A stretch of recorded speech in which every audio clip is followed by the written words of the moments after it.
এইবারের আয়ুষ কাউন্সেলিং একটি অবাক হওয়া ঘটনা দেখলাম। আমি তো রীতিমতো শক যে এটিও হতে পারে। সত্যিই কিন্তু কিছুটা হলেও অবাক হবার মতো একটি অ্যানালাইসিস দেখলাম। এইবারের কাউন্সেলিংতে যতজন ক্যান্ডিডেট আপগ্রেডেশনে পার্টিসিপেট করেছিল, মোটামুটি যেটা দেখলাম দুজন ক্যান্ডিডেট ছাড়া কারোর আপগ্রেডেশন হয়নি।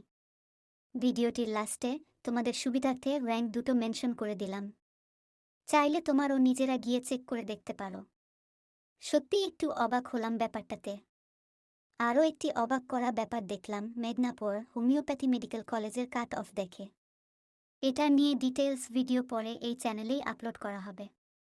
অবশ্যই চ্যানেলটি সাবস্ক্রাইব করতে ভুলোনি কিন্তু। পরের ভিডিও খুব শীঘ্রই আপলোড করা হবে। Like, comment and share. Thank you for watching this video.